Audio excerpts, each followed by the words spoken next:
Steph is not a generational talent. Generational means you can't mimic it. Can you mimic Magic Johnson? 6'9", point guard. There's only 5 or 6. Gil is based on like physical traits. Okay. Physical traits. Jokic is not a generational talent. No. Would you say Kobe was a generational talent? He wasn't. Nope. Let me start off by saying I'm very familiar with Gilbert's game as a player when he was in the NBA. This dude was the definition of a bucket. I really respect his game on the court. I remember times where he would blog, like just before the game, he's going to score 50 points, or on this date, he's going to score this and that. And I believe he did it.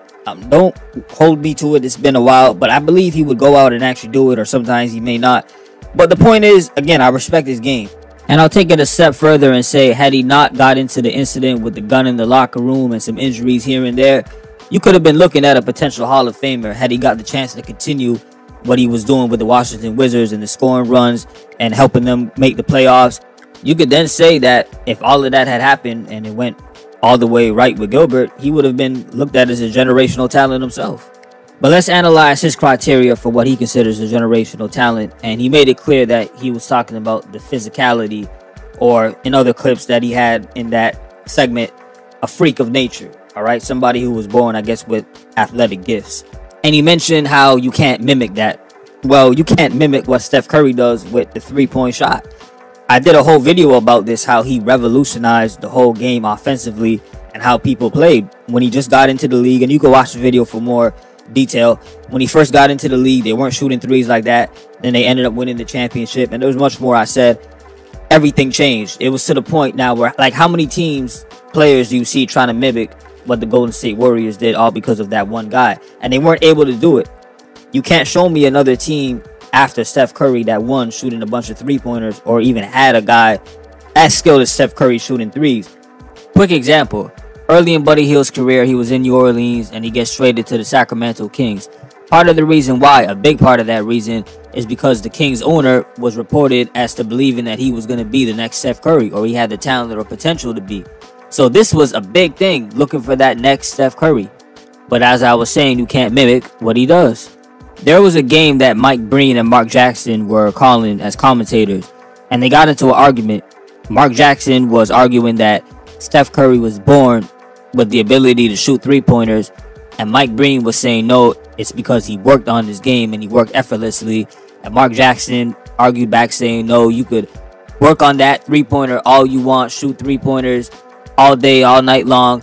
You're not going to be able to shoot as well as Steph Curry does. It's a God-given ability and gift. I really wish I had the clip so y'all could hear the actual exchange. I've been looking for it. Anyone watching the video, if you could link it in the comment section, it's somewhere out there. I just couldn't find it myself. This leads to my next point in this conversation, the definition of talent. And if we look at the actual meaning, it says that natural aptitude or skill. Aptitude meaning learning, ability. Skill is obviously how well you can do something.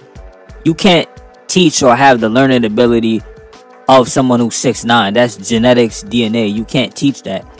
And so if we're using this word talent at the end of generational to make generational talent, then I have to look at your actual ability, which is what you crafted and practice over and over in order to get it to a level where it's masterful. This is why when you look at somebody as great as Michael Jordan, unfortunately his sons didn't have that talent to make the NBA. They have his genes, his DNA, but you're not just automatically born with that talent, like your physicality and how tall you will be. This is something you actually got to work on. So I agree with Mark Jackson in terms of there is a God-given ability that Steph has, and then on the other hand, Mike Breen is right in saying that he still had to hone that craft to get it to what we see today.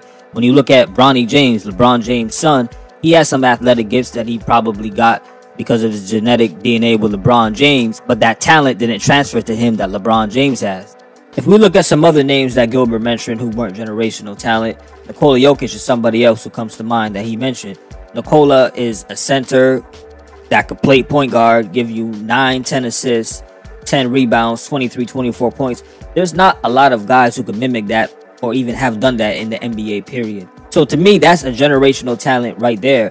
And to say that he's not because he doesn't have the makeup of a Greek freak in terms of his athletic ability, well, that's like saying, okay, I could take a guy who's barely in the NBA, he could jump out the roof, he's fast, really tall, and then say that he's a generational talent, even though he could barely see the court.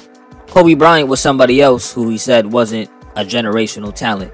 Funny enough, I see a lot of former players saying that Kobe Bryant needs to be in the GOAT discussion a lot more.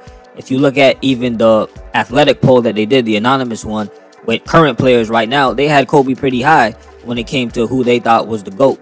Basically what I'm saying, I'm sure a lot of players, former and current, would disagree with this take that Gilbert Arenas said. Very surprised that he made it.